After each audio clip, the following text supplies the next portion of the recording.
Greetings. Good afternoon, young Alex. How are we today? I am very well. How are you? I am excellent, thank you. It's quite cold here in Melbourne. Oh dear. We had some showers before that I had to duck through. Oh dear. That's not what you want, really. What's the weather up there like? Nice and sunny? Yeah, it's actually been lovely today. 21 degrees? I would say above 21 degrees, if I had to guess. I don't actually know, though. Very nice. Yeah. Yeah, the weather's actually... I think some people might be worried about how warm it is. Been out and about then? Enjoying it? Look, I have a little bit, although today was a pretty lazy day.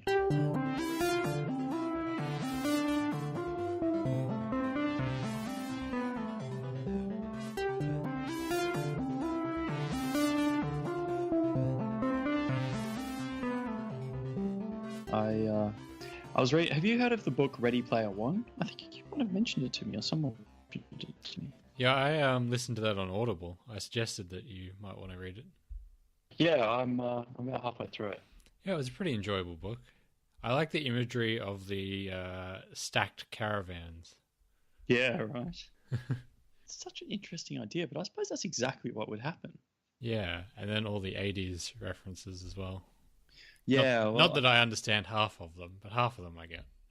I was about to say exactly the same thing. I mean, he listed off a whole bunch of writers, sci-fi writers, and some of those I knew, but I mean all the movies.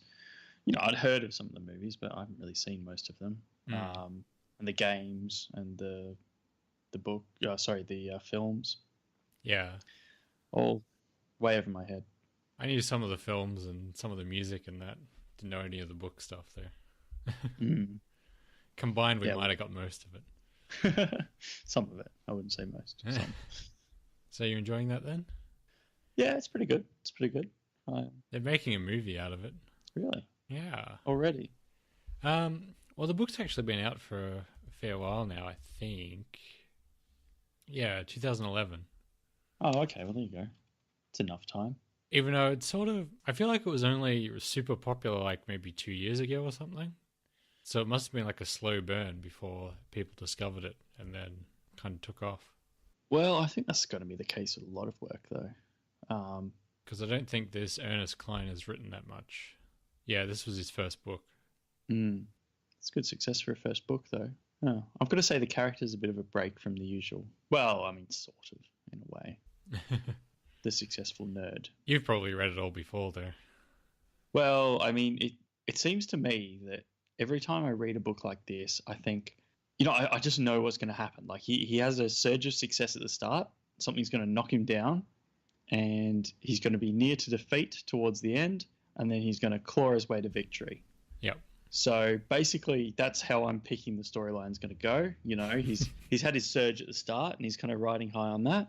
And now it's time for his fall. So I think he's just about to fall now. And it's all going to be a bit of a struggle up to the end of the book where he's going to triumph. Yes, you can only stay on top so long and then fall back down and then you come through at the end. Yeah. Yeah. Kind of predictable. They do a few interesting things there. But well, look, I mean, it's nice. It's nice if they put a bit of a twist in there. But you see, I like it when the storyline goes off that altogether. Do many actually do that? I feel like the temptation is so great. Well, you see, for me, there are several different types of, I guess, writing fantasy or sci-fi novels. And this is just one that has a main character and the whole story is told through the main character's point of view. And I think that when you have that particular style of telling a story, you tend to be fairly limited because you've got to, you don't have the characters to kind of jump between to tell the story that way. And you don't have I don't know what it would be, like the third person voice to tell the story. So basically all you have is this character's point of view. So you have to take this character through lots of ups and downs where, in my experience, if you've got lots of characters, you can take the story through ups and downs, but the characters don't necessarily have to suffer quite as much through the predictable, surge, defeat, and then claw back at the end, which just seems to be how a lot of stories are written when they're written just in the from one protagonist's point of view. Yeah, it's a good point. And it's not honestly my favorite, but like for this, obviously it works very well, and it works well in a lot of cases. But It is a good setting. look, it is. It's a really cool idea as well. Mm. And when they look at how the future is going to be, the energy crisis, and obviously all the refugees and everything that's been caused by, or that have been kind of displaced by this situation, it was making me think maybe I should just buy some land in the country and move out there and start a farm. Just avoid the whole apocalypse. Well, yeah, I mean, you gotta survive somehow, don't you?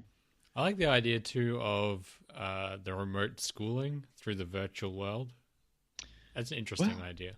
It's not really such a crazy idea, though, is it? Really, it's not crazy, no.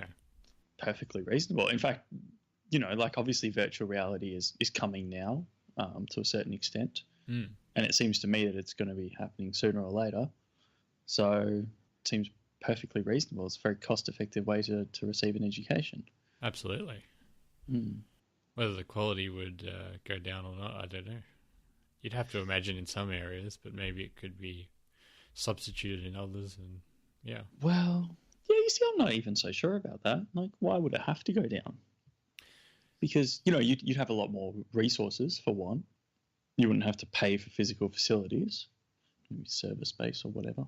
I guess anything that had a physical component, though, like learning how to write on paper, draw, anything like that, obviously, either you're not doing it at all, or you're doing it in virtual reality, which is only sort of mirroring what is done in real life. So I don't know about that. That's interesting, actually. Maybe in the future, if you could have like a glove and it could map 100% one-to-one your movements into the virtual world, which could happen, but it's pretty tricky, then maybe it wouldn't be a problem.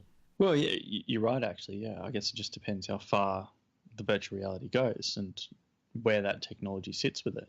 Because if you're just sitting there and controlling, as I believe they do through this game, controlling your character with movements of your hand, in regards to where the character moves, then yeah, I guess it would be a different situation. But if you do actually get a setup where, what are those endless ramps or walkways or things where you can actually stand and run on them and they stay on the spot? Yeah, they're weird things. I saw one of those at PAX, just sort of like the balls under your feet, and then you sort of run along it as you're sort of attached at the waist. Kind of looks cumbersome, but something like that could work.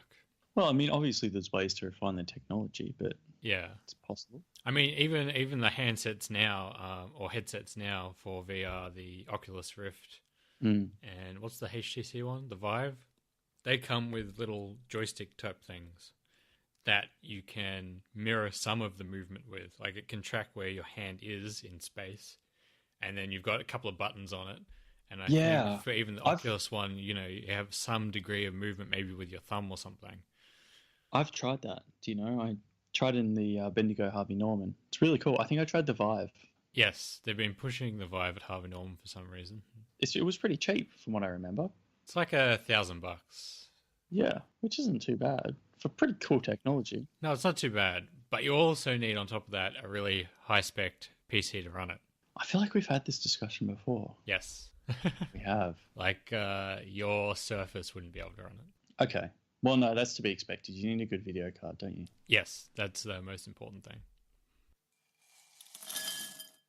Did you see they brought out a new Surface? I didn't. As I told you that they probably would fairly soon. Now yours is obsolete. It's not really, but well, exactly. It's not the current model anymore. Is what are the improvements on it? What are they selling it as? It's ever so slightly lighter. It has much longer lasting battery. Oh, okay.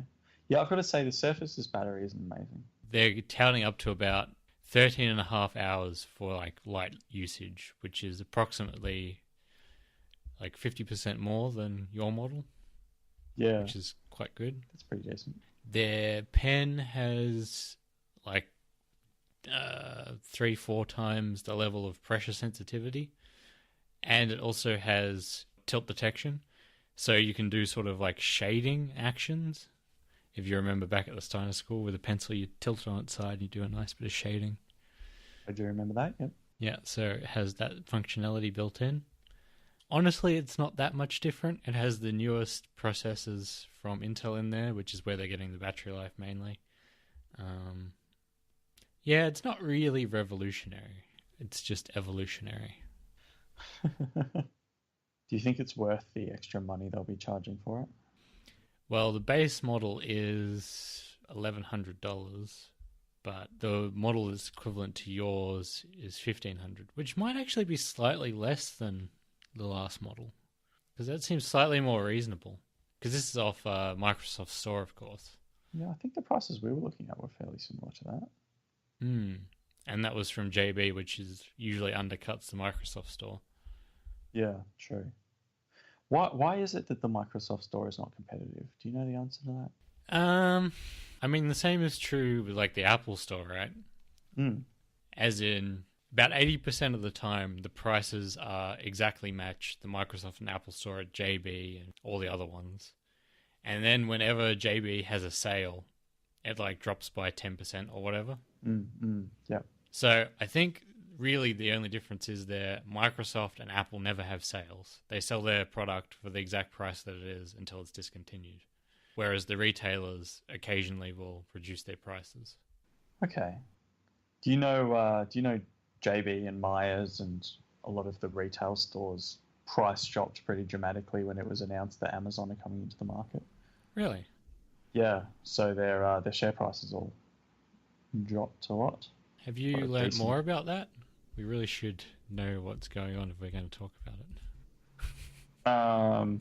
That's pretty much all I know. So basically what happened was Amazon made the announcement, and it came at the same time that one of the major credit rating agencies, I think it was like Citibank's credit agency or something like that, said that Myers' profit predictions were a lot higher than they're actually going to get, more than they're actually going to make for the quarter or for the half year or whatever it was.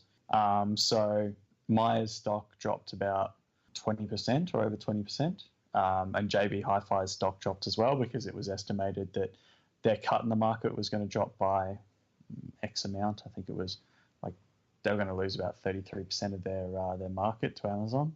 Yeah. And yeah, that was basically what happened, I think, as I understood it at least. It's pretty crazy that I mean, I know Amazon has that much power, so in a sense it makes sense, but just sort of on the back of, it still doesn't seem like any super firm announcements other than like it will happen at some point that it's doing that to stock prices. Oh, it's crazy how sensitive the market is to these things. Yeah. It's just like every time one of these announcements comes out, people just react hysterically and stock prices just start to plummet or, react in whatever way is appropriate to that particular announcement. But that's, I think, just how it's always been. The market is hysterical. That's why we have crashes, David. Yes. Really, if everyone was smart about it, they'd just hold on to their stock because they would realize that it's not worth selling your stock just because it might lose value. It's better to hold on to it and try and keep the market stable. How's your stock market game going? Really badly, actually. Really? I've lost a lot of money. Were this real money, I would be quite upset about it. Well, your problem was investing in JB and Harvey Norman. Well, I didn't invest in JB and Harvey. These are just things that I've noticed have happened. Yes. Unfortunately. Yeah, no, I made some pretty bad investment in mining. And what's happened in the mining industry is India made an announcement that it's going to be coal-free by 2020 or something like that, which has just basically cut into a lot of the mining industry. Well, obviously mining for coal. So all the coal miners' shares dropped. And I think coal mining is one of those things that a lot of mining companies have their finger in that particular pie. So, it affected them quite severely. So all my mining stock dropped. And then what else did I invest in? I lost about $4,000 out of my $50,000 in the mining stocks dropping off. And then I had pharmaceuticals as well. What happened recently is that Ansell announced that it was going to sell off its sexual health division of its company. So they're no longer going to make condoms. And they sold it off to a Chinese company. I think quite a decent amount of money, but it actually caused Ansell's stock to drop quite a bit. I guess because they don't have the diversification in their production anymore. and B, because the sale itself, while they've announced that they're going to sell, and they've made the deal with this Chinese company, I don't think there's actually any guarantees behind the sale, because the sale still has to go through whatever governing body there is that decides if sales can legally go through to foreign investors, which obviously this Chinese company is. Yep. To ensure that whatever it is, market, they don't hold too large a section of the market, or blah blah blah blah. So Ansell have made this deal, and they've kind of announced this deal, but it's not actually a deal that's set in stone in any real way until they get this approval, which they don't have. And I didn't hold Ansell stock, but I hold the stock of this company called the Australian pharmaceutical industry. And I think because of the possibility of a foreign player coming into the market, the Australian pharmaceutical stock started to drop. Interesting. But, like the company itself and the market itself hasn't really changed. This is just people's knee-jerk reactions to these events happening. Yeah, no, it is crazy, these small things. Even like you say, that's not even finalised and may never happen. Yeah, exactly. It's just craziness. I don't think people understand why these things happen as well. That's the thing. Like, they just react to them without fully understanding them. Well, I suppose everyone has to take every advantage they have. So if there's news of something that might happen, they react on it now as opposed to waiting and seeing if it does happen, then they'll be behind the curve. So then everyone has that mentality, and then it just flows on. Yeah, no, you're right. That is exactly what happens. People have to just react with a knee-jerk reaction. Or else they risk, just missing the ball altogether and their stock's just dropping off. Exactly. Which is why short trading is such a bad thing, because basically that's what short trading is. It's trying to predict rises and falls in the market and buy based on that, which is just really harmful to everyone else who sits in the market. It is. And, everybody sits in the market because, you have your superannuation sitting in the market, which most Australians have. And property is very heavily linked to the market as well. So, it hurts everybody when these things happen. Yeah. But yeah, that's my view on it, at least. I'm not sure if that's what an expert would say, but... You were doing so well on that market trading game there. I was up to... Now it's all just fallen in a heap. Well, yeah, I made about 7% at one point on my investments. I was up to about 53,000, which is about 7%, 6%. You were steadily growing, and then it's just in the last little while come undone. Yeah, everything dropped off. Well, the mining companies dropped off, and then, yeah, API was another one of my big gainers, and that one's dropped off as well. And so I'm playing against one of my friends at work, and he's doing pretty well. So I've made some pretty aggressive sales to try to catch up, jump the shark. Feels like I'm jumping the shark a bit. I forgot to ask you last week how your Mandarin chicken was. Oh, yes, my Mandarin chicken. It was good. It was good. I don't really know how much it added to the flavour of the chicken. Was it very Mandarin-y? No, it wasn't. And once you pulled the Mandarin out of the chicken, the Mandarin was still very much... You see, I thought it would just kind of leach out into the chicken and leave a dried Mandarin husk in the middle. That was how I imagined it would happen. But that was not how it happened. What ended up happening was you just ended up with a dry, pretty weird tasting Mandarin in the middle, which I did try to eat, and it wasn't amazing. It wasn't exactly my cup of tea. Let's just put it that way. Was the chicken nice and succulent though? Look, the chicken was pretty good. I wouldn't say that my cooking of it was absolutely amazing, but I think I did an all right job, which is a start considering my limited cooking ability. This week it's a lamb roast. Lamb roast. Yeah. Keeping on with the roasts then? Yep, definitely. Sunday roast, it's a thing. Yeah, my new tactic is going to be every Sunday. For this one, so it's a lamb roast. I've got some, I don't know if you've ever seen them. They're like little kind of Dutch carrots.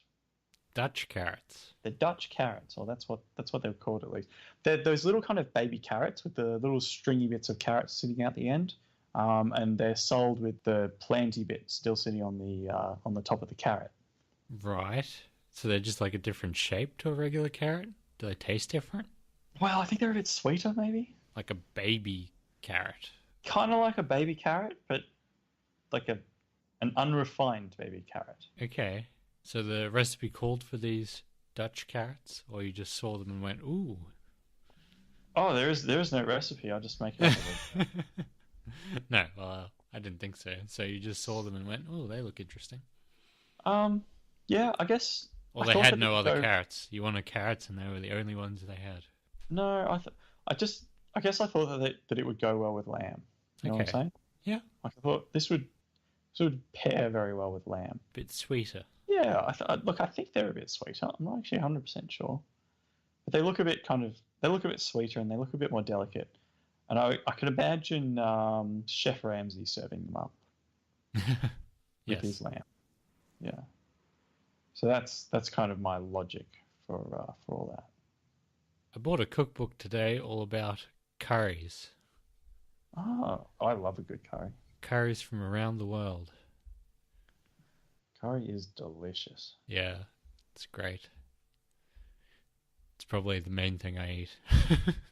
Really? Yeah. What variety of curries? Do you have a particular area of, I guess it's mainly Asia that you praise? Well, probably my favorite at the moment is a Sri Lankan chicken and potato curry. Have that with a bit of rice, a few veggies. Delicious. Ooh. Do you make it yourself? Well, I mean, I mostly use the packet mix, the Passage to India one. Okay. But yeah, that's only because it's quicker. I would love to do a real one though, Oh, that'd be good. because it's such good flavors. Look, they are delicious. I don't know how my stomach could handle having curry all the time, though. I guess it's something you get used to, though, isn't it? Really. I've got to say, I used to eat a lot more curry than I do now. I think after I came back from Asia, I just went off curry a bit, just because of Yeah, just had it too much. because of India, really. Oof.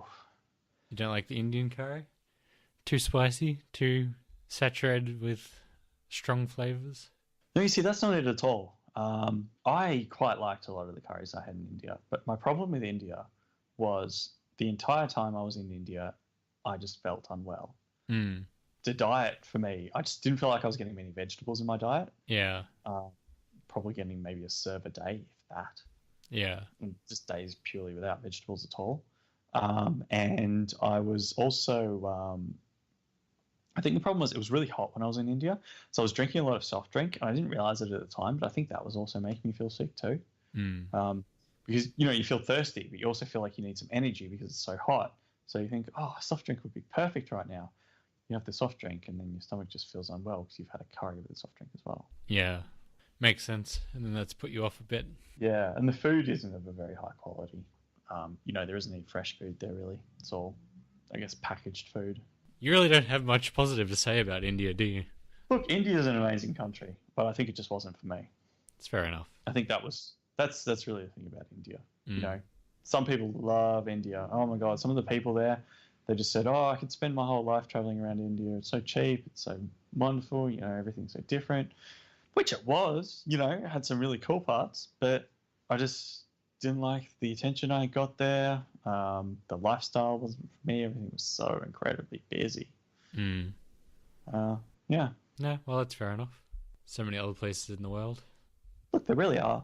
I mean, there were so many places in Asia even that I loved, but yeah, India wasn't. India wasn't one of them, unfortunately. Had any crazy phone calls recently? Well, I'm not actually really on the phones anymore. No, I didn't think you were. The last person I spoke to on the phone was someone who was complaining about the fact that he didn't have enough money in his account to, he wanted X amount of dollars from his account, but he didn't actually have the funds in there. When you look at his balance, he had more than enough to withdraw that amount of money, but we actually hold aside money for him to pay tax from his superannuation to pay his contributions tax. So when you took that out of it, the system doesn't actually show you this, but when you take that out of it, he didn't have enough money, but he'd been told that he did have enough money. So I basically had to talk to him and listen to his complaint, which was entirely pointless because then he wanted to talk to a manager. So I put him onto my manager. And then, after that, he wanted to talk to my manager's manager. So it's always pointless because you know where it's going. But sometimes, even though you know where the complaints are going, you still have to jolly them along. Play the game. Yeah. Follow procedure. What's the most weird call you've ever had? The weirdest call I've ever had? Yeah. Well, I had a pretty weird, sad call. this guy called up and he was asking me, I think, just about his superannuation balance, and I told him, and he started chatting to me. You know, a lot of people I find, they call up and they're just a bit lonely and they just want someone to talk to. And some of them, I think, just call up with a question that isn't actually, you know, they don't actually need to ask this question. They could find this out through another way. Like we have online systems that they can find out a lot of information through, but they just call up because I think they want to speak to somebody. And anyway, a lot of them tell you their life story. And this guy was saying, you know, I think I'm 79 now. And he asked me how old I was. And so I'm 25. He said, well, maybe I was 24 at the time. I don't remember. And he said, oh, you know, I remember I was 24. You know, I was young. I was fighting fit. I had all this energy. You know, life was really good back then. And I was like, yeah, I can imagine it would have been, you know. He said, do you want to know how old I am? And I said, yeah, sure, even though see it on the system. He said 78 or something like that. He sounded pretty good. Like he was still lucid. He still had control of his facilities for the most part, as far as I knew. Yeah. And he said, "Yeah, I'm 78, and I just want to die." And I was like, "Oh, okay, bugger." Sounds pretty bad. Oh dear. And he's like, "Yeah, you know, my body just isn't working. I want to get some money out of my account so that I can go for an operation." You know, it's just always more operations. I just wish they'd kill me. I was sitting there. I was quite shocked by this, obviously. And I was thinking, okay. How do you even respond to that? Well, how do you respond to that? That's the thing. Like, what response do you have to that statement? So I just said, oh, okay. That sounds pretty bad. Sorry to hear that, I guess. Yeah. And he said, yeah, you know, you'll understand once you get to my age, you know, like your body just stops working. Nothing works like it used to. I miss being young. I miss all this stuff, and I just want to die. And I think this conversation went on for a while. And I had this neighbor when I was living in one of my older places, and he had very much the same tone. I mean, he was young. He didn't say he wanted to die. Well, actually, no, he did say he wanted to die. And I mean, I feel sorry for him because obviously he's got problems. You know, if you want to die, you've got issues. But eventually it just became more about the fact that I think he just wanted to someone to listen to him whining. Yeah. Which, I mean, I kind of, you know, I felt sympathy for him, but I also felt like I was wasting my time a bit listening to this guy complain about his life. So eventually I just kind of said, yeah, sorry to hear that. All right, got to go. Bye-bye. And, yeah, just kind of essentially ended the call as quickly as I could. Yeah. But he still kept me on the phone for a good 20 minutes, I reckon. So that was pretty weird. But I remember speaking to someone at work, and he said that every time he talks to his grandfather says exactly the same thing. He just complains about the fact that he wants to die. And I know that this conversation's taken a bit of a morbid turn, but we're turning into Hello Internet now.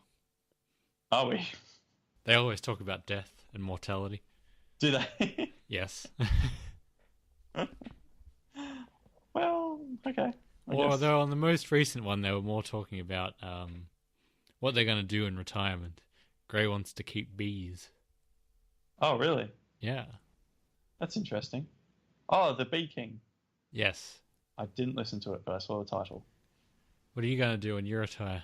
What am I going to do when I retire? Well, it's actually an interesting question. I think I was talking to someone at work about this recently.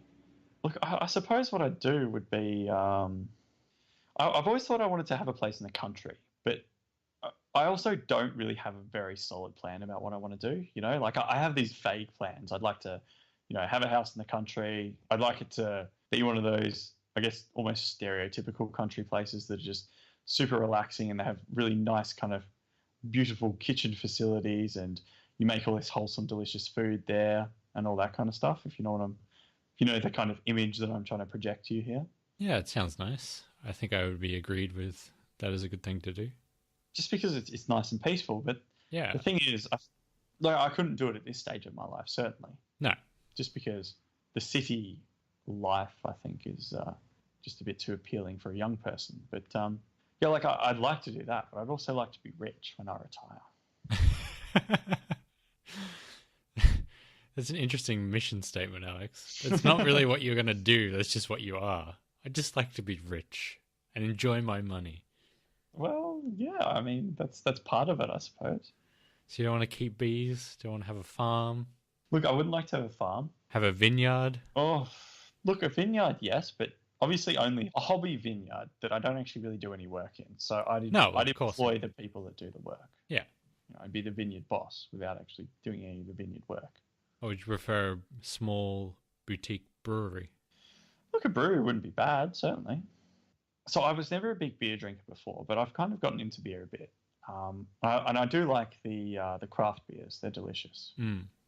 But recently I have begun to appreciate beer a lot more than wine a lot more than I have in the past. Do you you probably wouldn't know much about wine, but no, not at all. Basically, my experience with wine has been you open the bottle and then you drink it. Yeah.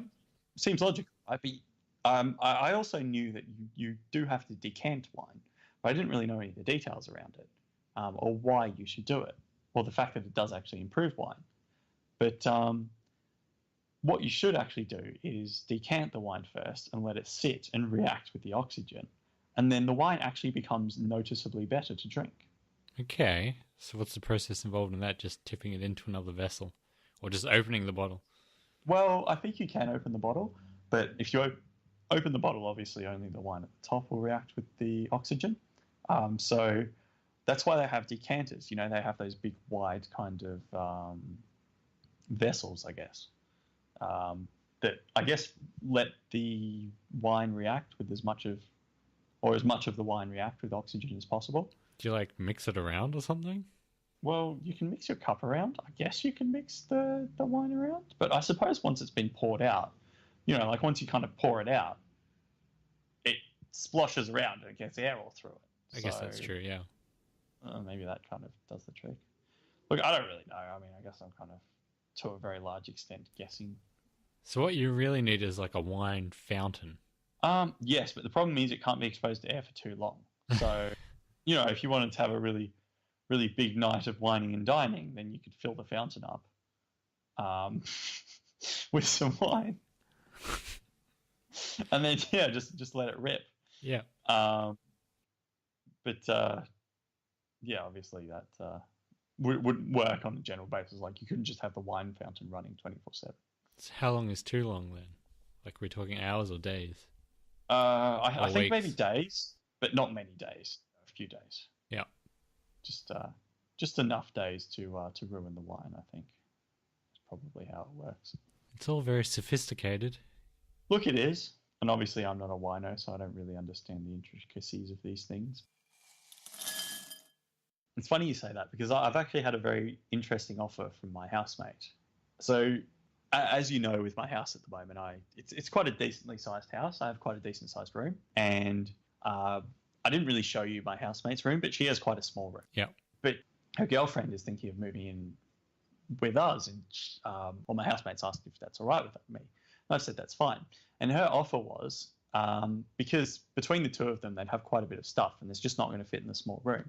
And her offer was that she takes the living room along with the bedroom and pays quite a bit of the rent. And then I keep this bedroom and pay a smaller amount of the rent, right?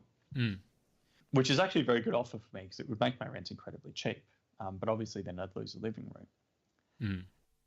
And I was just thinking what I was going to do with my TV. And I was actually thinking maybe I just let them use the TV and just not have a TV because I'm really not sure if I actually want it at all. Because if I kept it, I'd have to keep it in my bedroom. Yeah.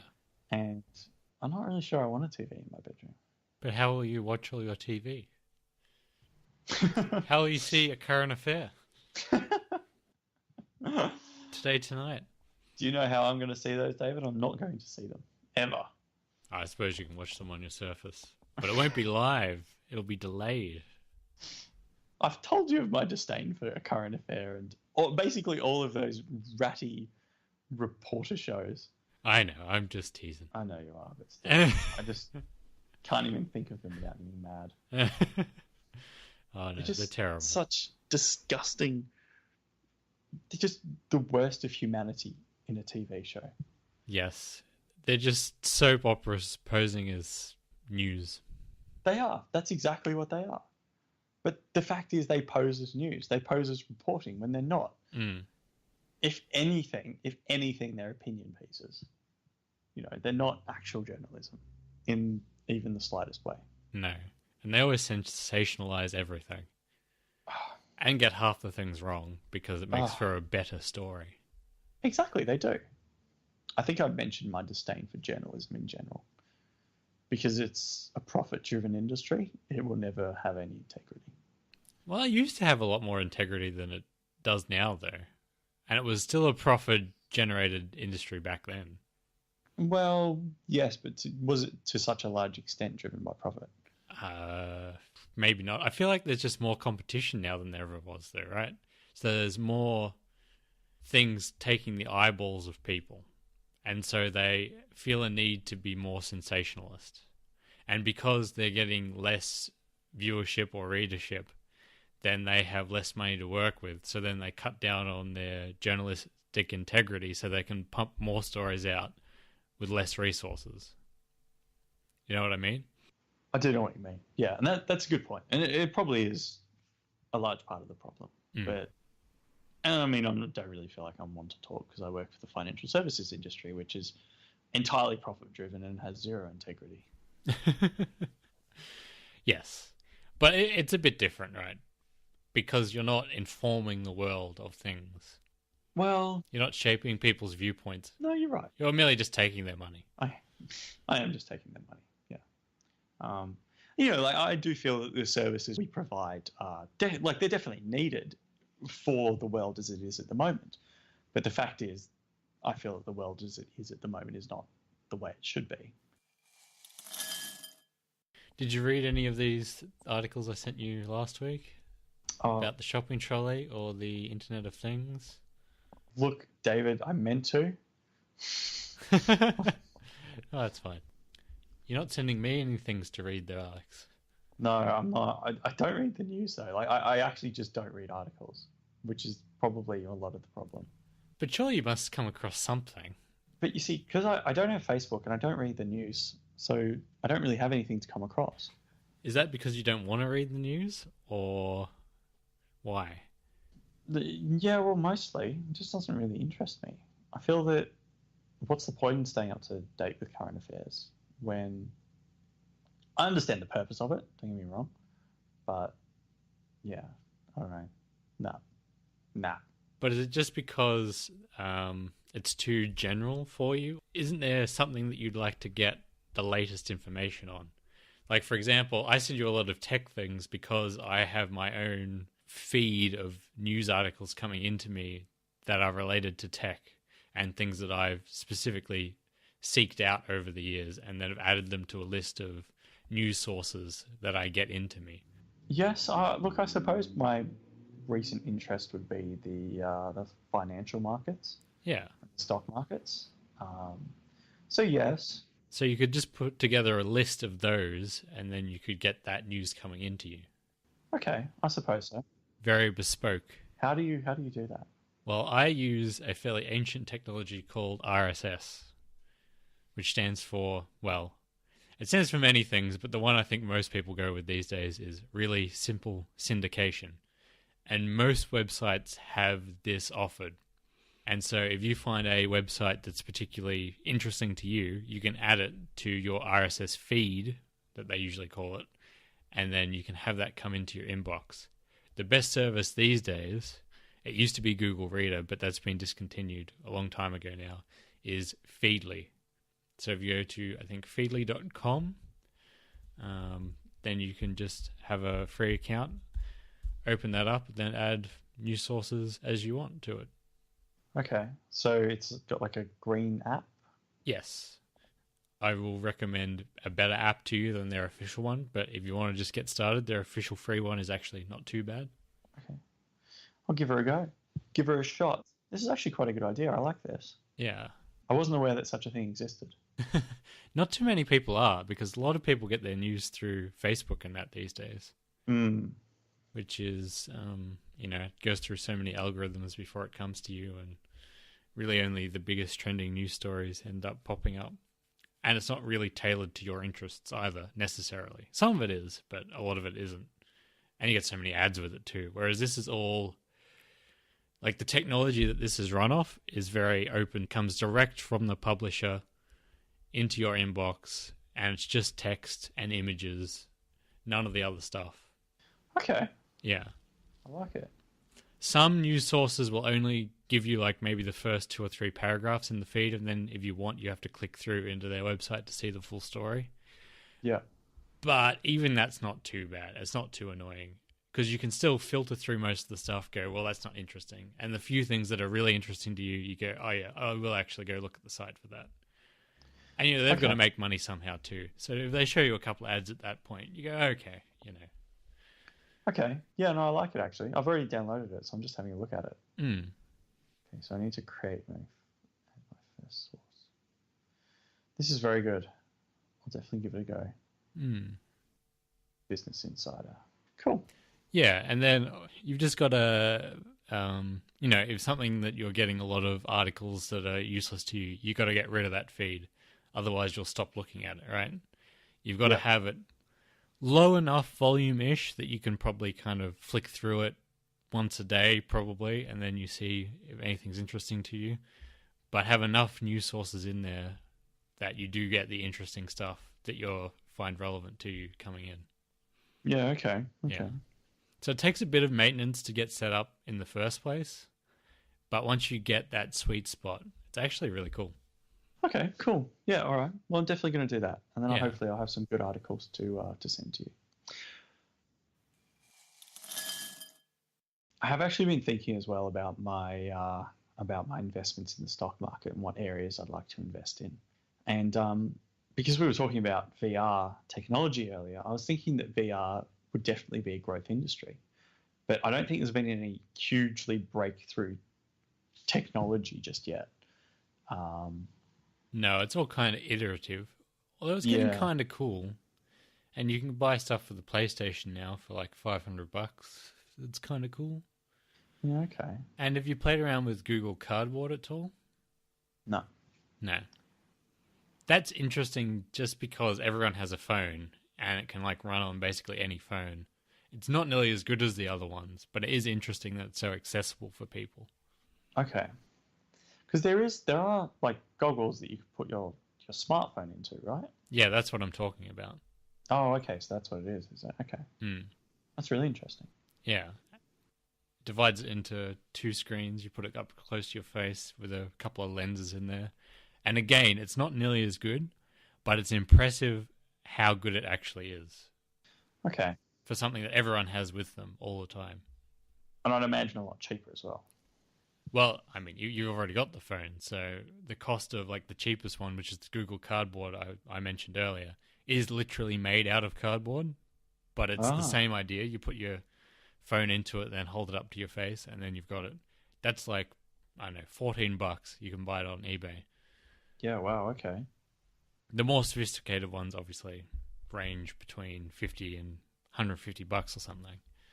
And I probably wouldn't recommend you going up to the $150 one because you're not getting that same experience as you do for the HTC Vive and the Oculus Rift. But it is still pretty cool.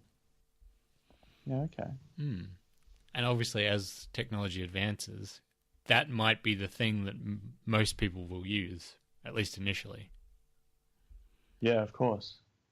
Well, it makes sense to, I guess. And it would turn your phone, like watching a movie on your phone, into a genuinely decent experience, I suppose, to have those. And of course, the other competing technology sort of is AR. I've never heard of that, to be honest. Augmented reality. Which is? Well, you sort of have the VR, which you step into a virtual world. Mm-hmm. And AR is you have a view into the real world, but it's superimposed with things from the virtual world. Ah, right, okay. Well, that's cool. So imagine a car windscreen and it has directions and maps sort of laid over the top of it as you're driving. Or just as you're walking down the street, it gives you directions. Or similarly with, the Pokemon game, Pokemon Go. Mm-hmm. That was a very low-rent version of augmented reality. You have your camera shown at a scene and then it superimposes a Pokemon onto the street. Yes, yeah. No, I know what you're talking about. Okay. Yeah. Whatever happened to the Google Glasses, by the way? Because I remember that they were Yes, that was a thing, and they've killed it, although there's rumors that it might come back at some point. Do you know the Snapchat spectacles that everyone was talking about a few months back? I don't actually. No, I didn't hear about it.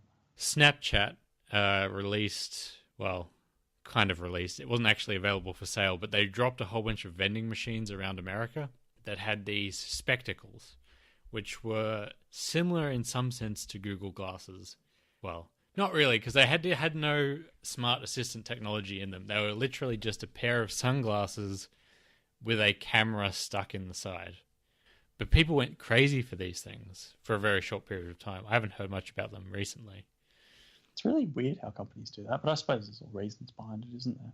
Well, Snap, which is what they call themselves, the company for Snapchat, apparently want to get into the hardware game. Like, seriously? That's what they want to be going forward? Yeah, okay. I guess specifically in terms of cameras as well. Okay. Guess that's a fair direction to take, isn't it? It seems like Instagram is eating a lot of Snapchat's lunch at the moment, though. I know everyone loves Snapchat, even though I find their interface ridiculously confusing. I sit with the older generation. I'm just like, what's going on here? Yeah, I don't have Snapchat. Like, I find that I'm not actually, even if I have social media, I'm not really that communicative on it. Like, I don't really feel like the need to share my life with random people, if you know what I mean. No. Well, that's fair enough. I know a lot of people do. But... I don't feel my life is interesting enough to share random moments of my day with my friends even, so, yeah. Yeah, but you have enough going on. You could have said, just won the karate tournament last week and had a picture of your medal. Champion of the world.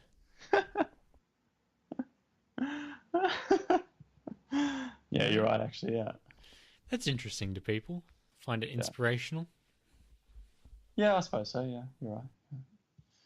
But, you know, I still wouldn't brag about something like that. When I've actually won something real, I'll brag about it. But until then, because, yeah, you know, I won like a tiny tournament and there were only 3 people in my division, 2 of which were, actually, they were both ranked a fair bit lower than me as well.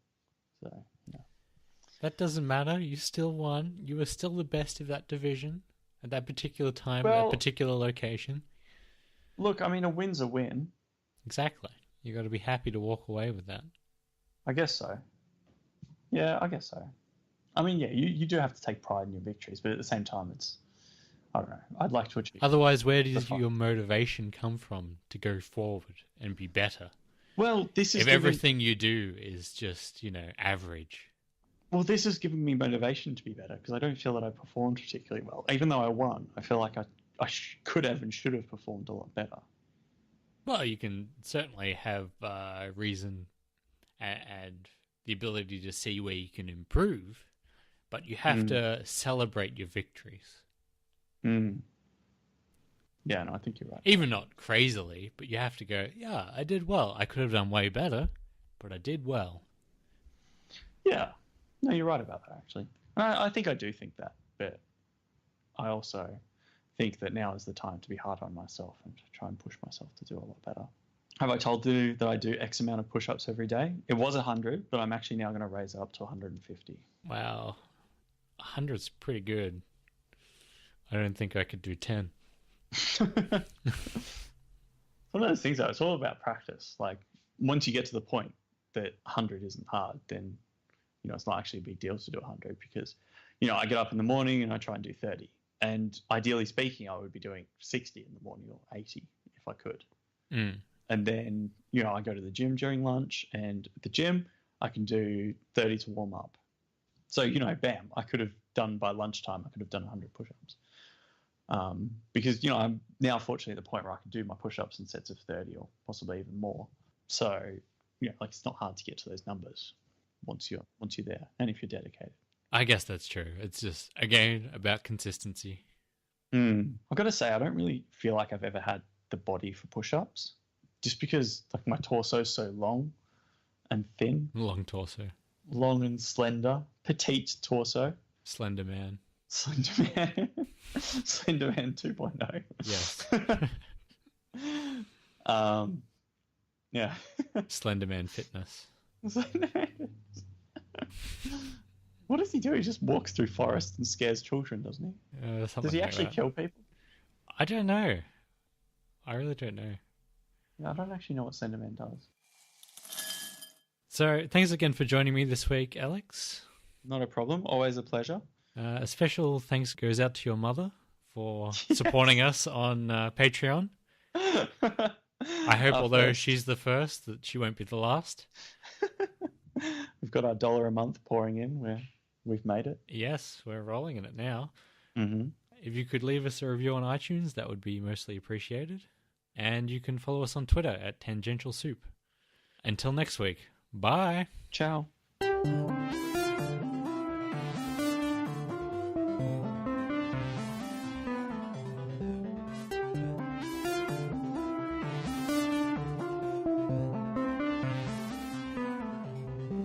Oh, here we go. Hello? Hello. He's in. Hey. Axeman, how you going? Pretty good. How you guys? Pretty good. So now you're done with Uniax, you're going to get stuck in and help Alex take on the game? I feel like I'm like out of the loop there, so I'll have to catch up. Fortunately, there's not too much in the loop. There isn't really much of a loop. It's more of a kind of half circle, if anything. You just have to read Alex's one page of the general opening dialogue for all storylines, and you'll be pretty much caught up. With it. Yeah. Yeah.